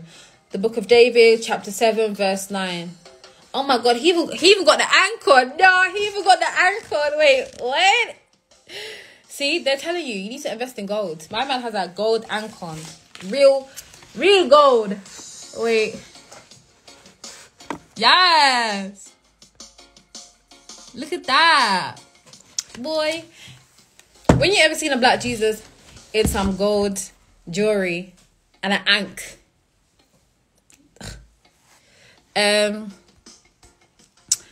How do these churches honor and treat black women? Man like Malachi. Do they have different rules of purity and self-respect for men and women? Their Antonius equals at oneism. Girl. Nah, this is... Oh, I know who they are. You guys might know who they are. I just didn't know what they were called. I've seen them, like, out in public. And this is what I love as well. Can we just pause the video? This is what I love, right? The fact that I'm able to recognize a group by what they're wearing. I love that. In fact, I might even know this man. Wait, hold on. Have you guys seen this? I might have seen you guys. Listen, if you live in London, you might have seen this man. What we call atonism. We're called what atonist Christians. So we're taking it back to the original Christian teaching, or the original African Christian teaching, where we do accept the Messiah, but the Messiah known as Yeshua Christ, and not Jesus Christ that Europeans gave us today. Do you guys know him? Not know him, but have you seen him? I've definitely seen this man, Nate, 100%. Especially if you live like Seven Sisters, or, you know, sometimes you've been in Peckham or Brixton High Street. Like, I feel like I've seen him. Definitely.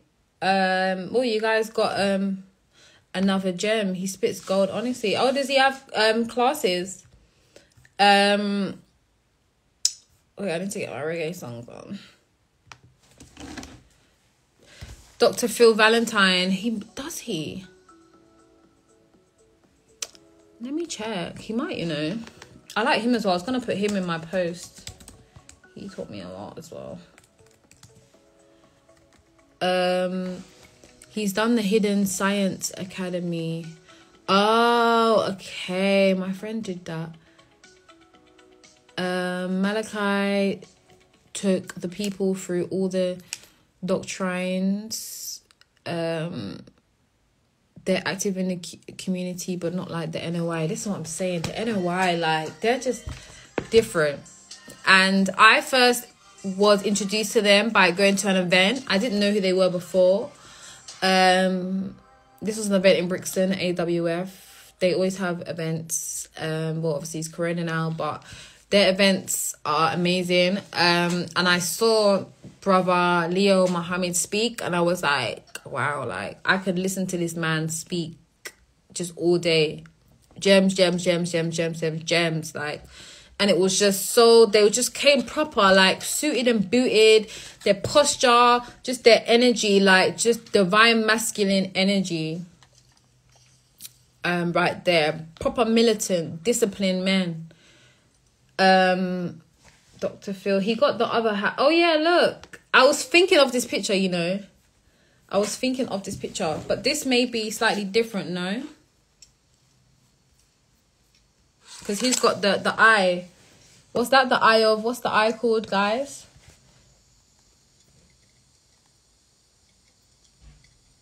Hold on, excuse me, YouTube. I told you to play something. What's happening?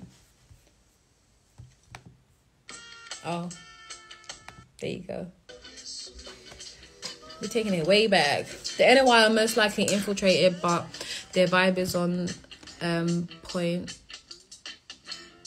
You lot jump in our Zoom. Are they still hosting the classes? Because I went to, well, I tried to go to one before lockdown, but I just came to the end of it. And they're just so nice. Like, they feed you, like, Horus. Yeah, the Eye of Horus.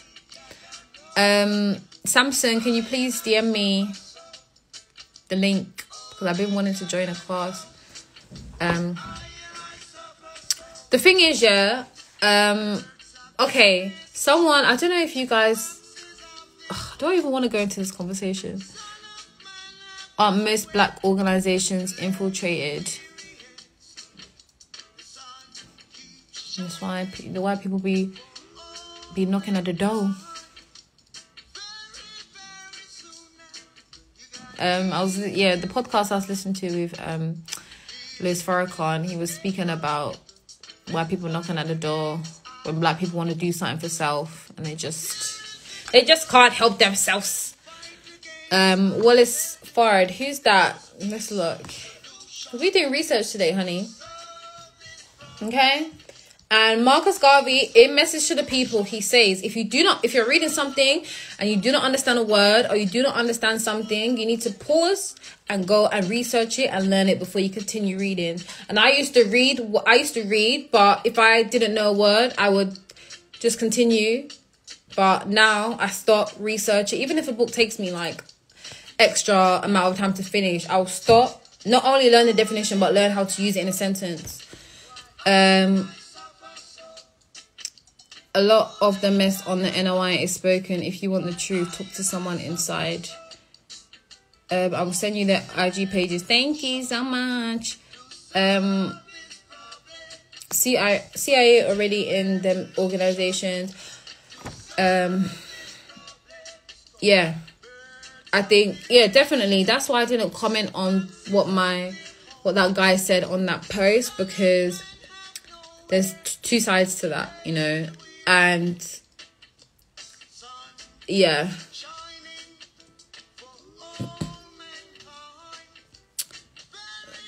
okay, because yeah, the only information that I have on any infiltration was from the Malcolm X documentary on Netflix, and like, it's not something that I've really delved into myself personally, but like I said, I still respect the teachings.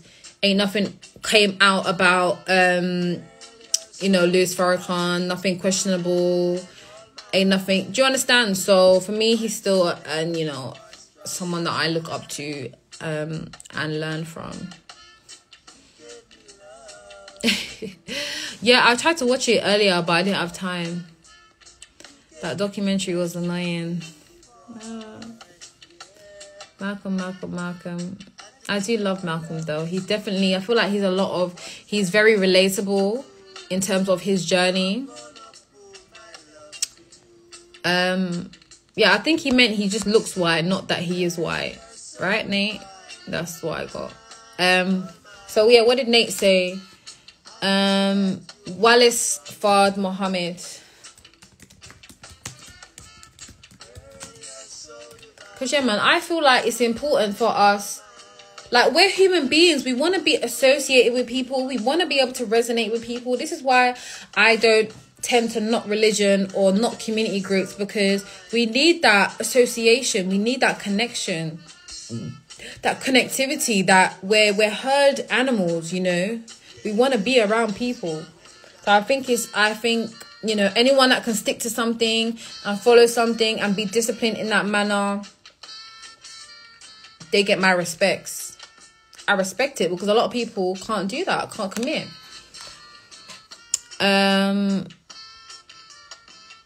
Where is he from? Put me on. Was Malcolm mixed? Yeah. The first book I read was autobiography in Malcolm X in secondary school, of Malcolm X in secondary school. I have a little pocket book of Malcolm X. I think I stole it from the library. His father is a jet black man. His mother is white. So this is him. Hold on. This is him, right?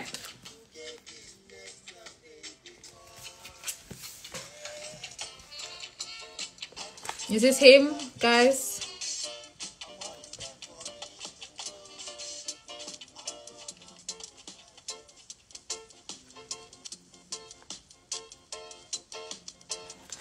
Just confirm. That's not him. What? So who's this? Oh, for fuck's sake. Is that just not that Bro, that says chameleon. Okay, is this him? I didn't want to show the picture with his hair looking slick back. Is that not him? I don't understand. This is who is saying it is. Wallace Fard Muhammad. Hold on, let me show you the other picture. Because I thought this is not a bad... You can't even see his face. What? No, not Malcolm X. What the hell? The brother that he just told me that I just said I'm going to Google. Master Fard Muhammad. What kind of foolishness? How can I be on here talking about Marcus Garvey and Malcolm X, saying that I've watched the Malcolm X documentary, and you lot think I'm going to be pulling out pictures like this is Malcolm X? No, I'm saying this guy. Samson, was that the guy?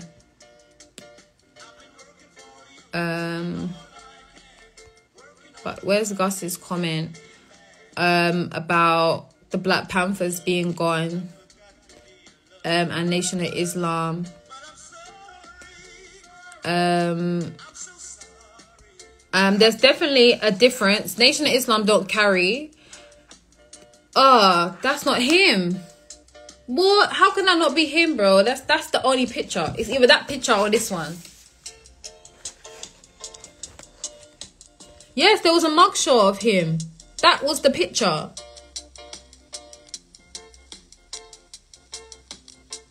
There's this picture and the mugshot, and that was the one that I showed you. You want me to see? You want me to show you this? Oh shit! You want me to show you the side mugshot? That is the mugshot. You lot are saying that's not him, bro. That's the same guy. What are you lot talking about? This is the same person. There's only 2 pictures on the internet of him. This one and the one where he's looking down and his hair is slick. Yes, why are you saying no? That's the same picture. You don't lie. That mugshot isn't him. Oh, so you're saying... But you just... I don't even want to know what he looks like. Anyways. Moving on. Swiftly. The mugshot. The mugshot is a person who the FBI arrested and said it was him. That's what you're saying.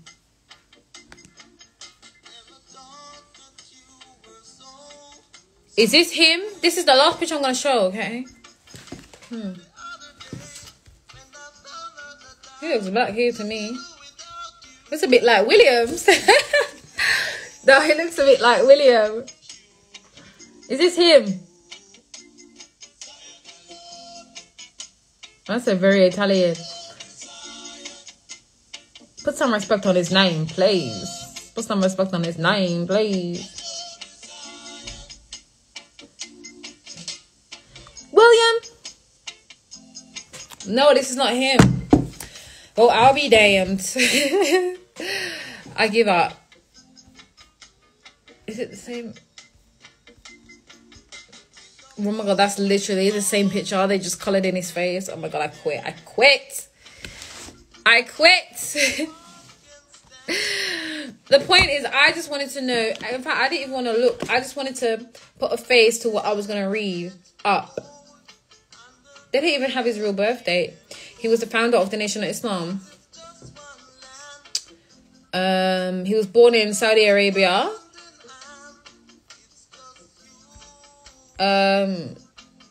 Let's go on the Nation of Islam website. Prophet from Mecca. The FBI search for the seditious Arabian. If you guys want to know more, go on the Nation of Islam website, and it says Master W. Fard Mohammed and FBI COINTELPRO. Beg, please stop lying. Yeah, they said the birthday is alleged.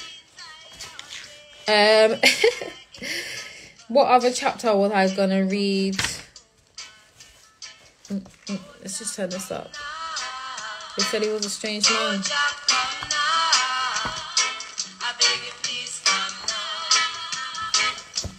Oh, speaking of, where's this from?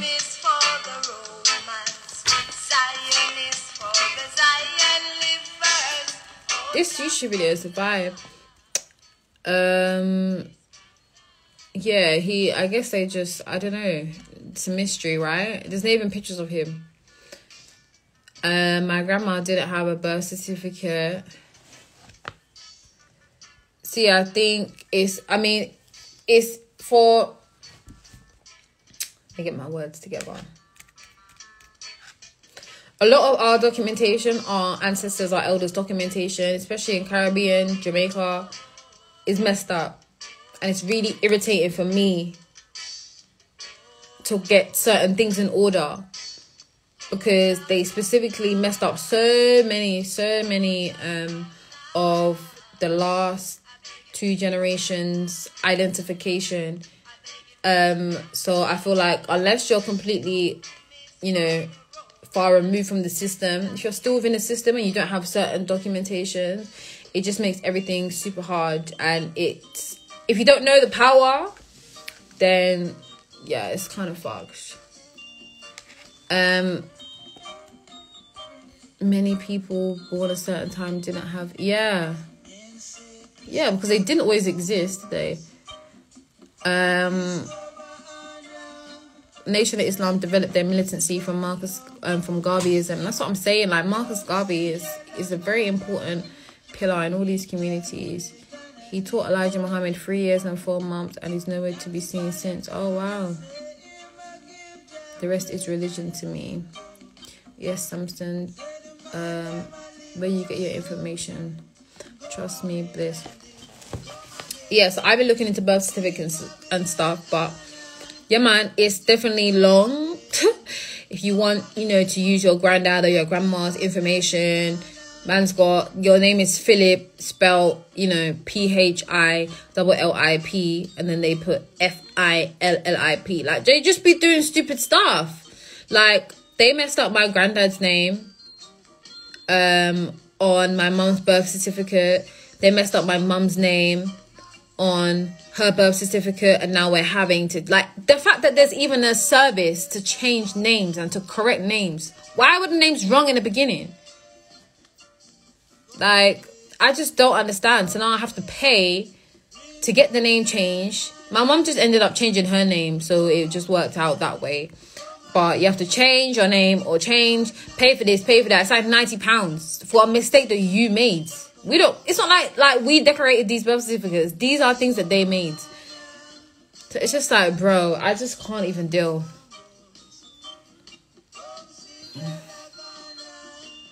Like, they just be doing stuff.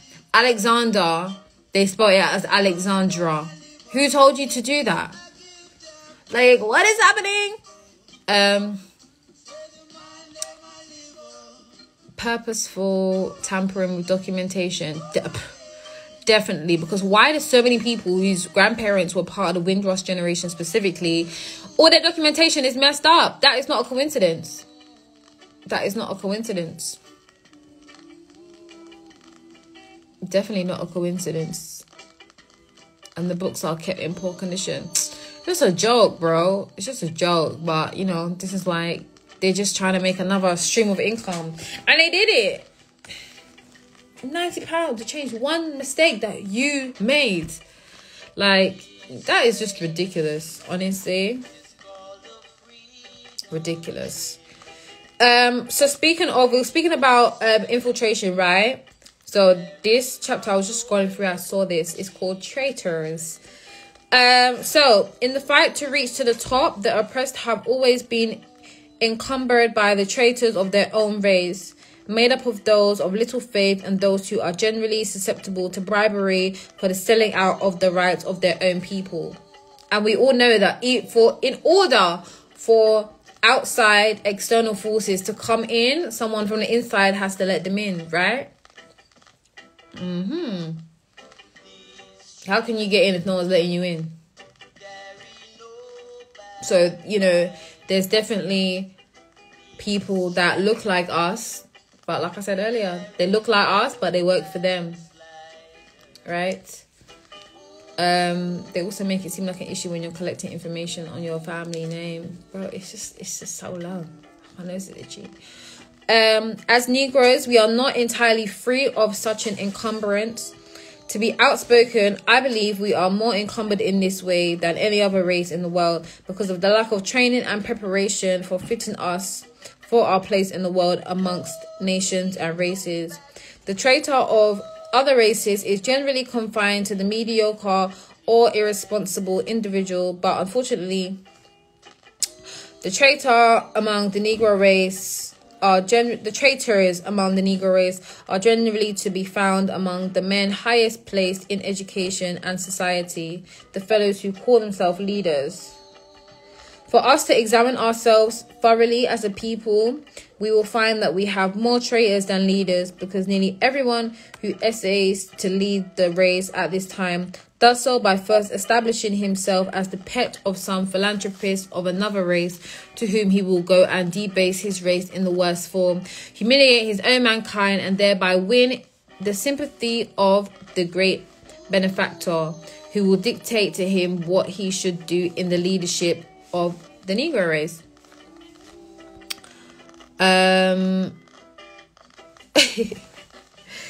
It is generally, you must go out and teach your people to be meek and humble. Tell them to be good servant, loyal and obedient to their masters. If you will teach them such a doctrine, you can always depend on me to give you $1,000 a year or $5,000 a year for the support of yourself, the newspapers, or the institution you represent. I will always recommend you to my friends as a good fellow who is always right. With this advice and prospect of patronage, the average Negro leader goes out to lead the unfortunate mass. These leaders tell us how good Mr. So-and-so is, how many good friends we have in the opposite race, and that if we leave everything to them, all will work out well. This is the kind of leadership we have been having for the last 50 years. It is nothing else but treachery and treason of the worst kind. The man who will compromise the attitude of his country is a traitor, and even so, the man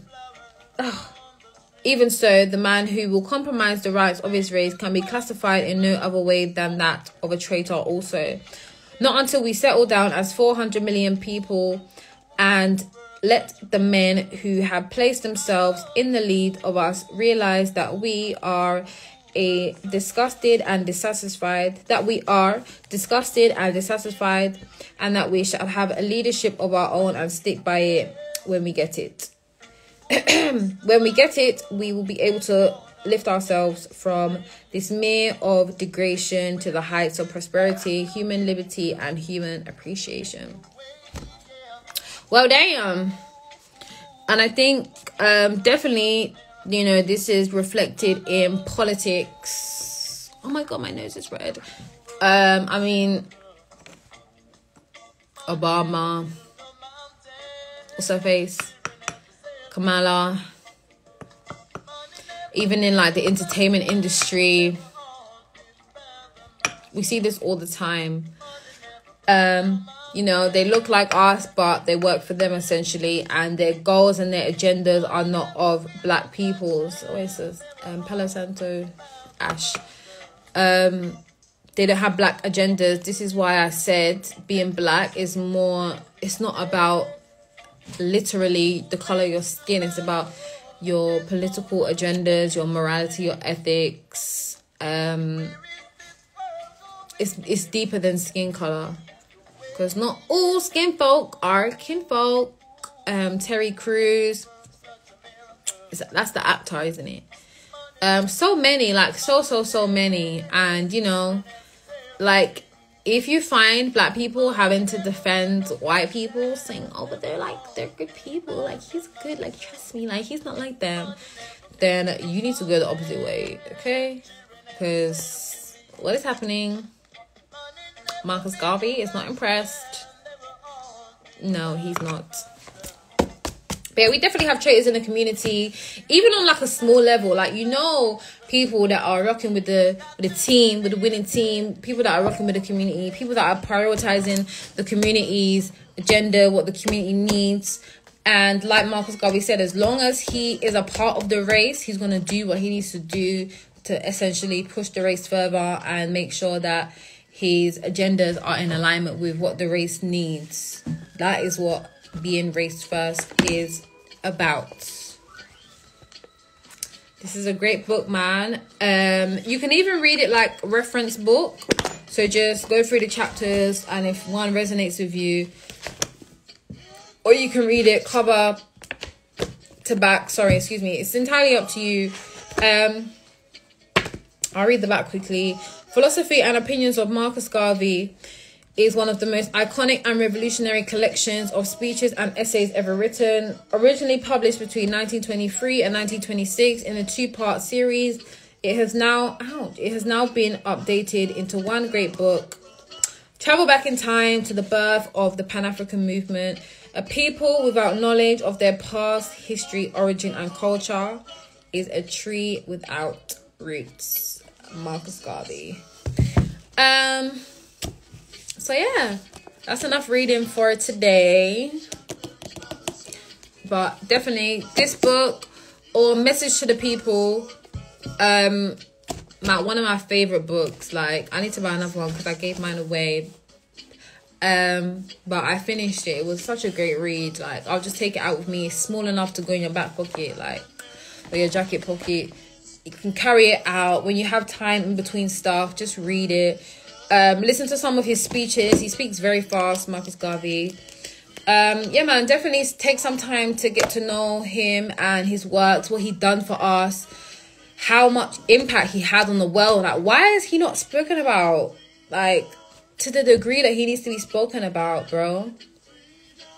He's really not. He influenced all, essentially, the black groups, the black political groups that we see now. Respect needs to be put on his name. If you're in London, I live in Tottenham, there's a Marcus Garvey library here. And there's loads of literature by him that you can read, like, so much. You can go there, borrow the book, read it, borrow their books. They have some that they don't give out. I think you can just read them whilst you're in the library. But yeah, man, he was big people. Like, man has a whole library named after him in Tottenham, North London. Like, I don't know if there's more in the UK, but even in Jamaica, I'm pretty sure there's a museum. He was just a powerful man. He's a great example. And yeah, I don't know. I'm probably gonna do this every Sunday because it's just nice. I've learned so much from this conversation and having this back and forth with you guys. I don't know what next week's book would be. I have a few good books actually. Some that are a bit more complex, and it's nice to like actually sit here and break down the books. The library in Tottenham is very nice. Yeah, it is. I like it a lot. The Ghana flag has the star on it because of him. You see? That's what I'm saying. He's just... Yeah, and yeah, he had his own import-export. Marcus Garvey was on game. Like, this is what I'm saying. He was just on game. And his wife, my mum actually bought me her book. His wife, ex-wife, Amy, is it Amy her name? Correct me if I'm wrong. She was just as important. That's her name, right? To the movement and to who he was. But this is why, yeah, these men, like the men that are at the forefront and on the front line of these movements, they really understand like their purpose in life is bigger than them. Just like how Malcolm X dedicated so much of his life to the cause. Like, our ancestors really be loving us when they don't even know us. Like, they did not have to go and, you know, make the moves that they did or put themselves in the danger that they did, especially in the Americas. Like, they really put their life on the line for us, and I don't think we understand that. Like, look how easy it is to be complacent and comfortable. Imagine, like, not being in that space. Imagine actually going out and seeing into the future and seeing better for your people, and your people are not even on your side sometimes. Like, their vision is just unmatched, and I don't feel like people really conceptualize that.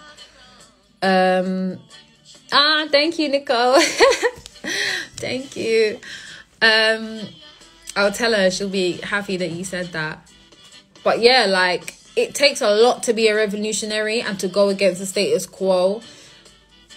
A lot. Why is my nose itching so much? What does that mean, guys? That's just a tip. But yeah, thank you, Nicole. It was great. But yeah, I'll probably think of a book next week. I have like a little library of stuff that I'm trying to go through. What do I have that I could... I do have the white... Is it called The White Horse?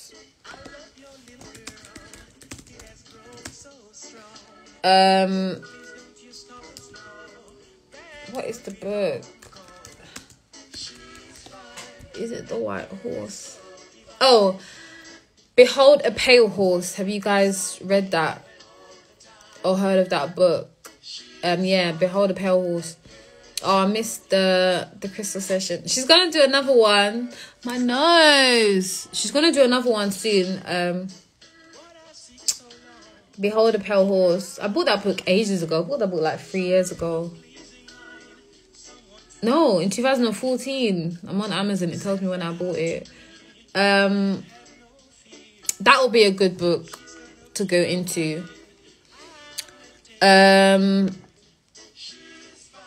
That would definitely be, and that's quite a complex book, so it will be a good book to break down bit by bit. Yeah, that is a powerful book. It's somewhere. I have it here. So maybe we'll tap into that. Basically, it's about exposing the government, the FBI, the war on drugs, UFOs. William Cooper. He used to be a FBI agent, though. Yeah, he used to work for the Naval Intelligence Briefing. Reveals information that remains hidden from the public eye. This information has been kept in top secret government files since the 1940s.